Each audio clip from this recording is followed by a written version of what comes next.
चुनरी ले आइली साबा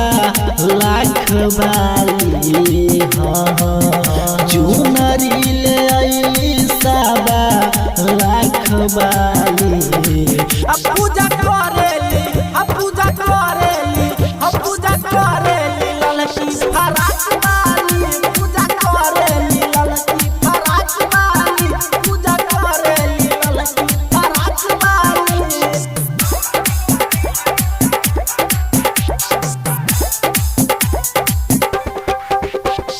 डीजे उमेश सुखीपुर बाजार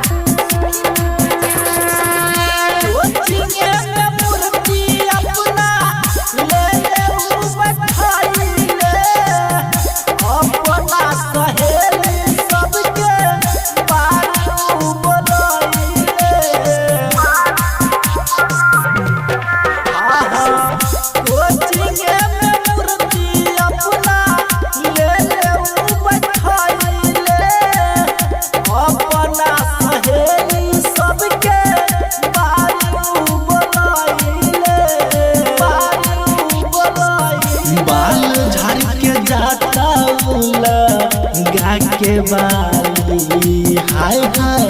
बाल झड़ के जाता गा के बाली पूजा करेली पूजा करेली ललकी फराक वाली पूजा करेली ललकी फराक वाली पूजा करेली ललकी फराक वाली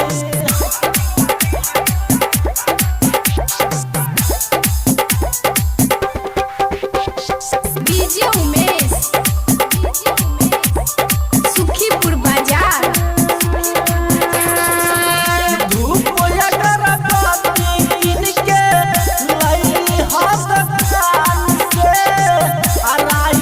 राहुल शंकर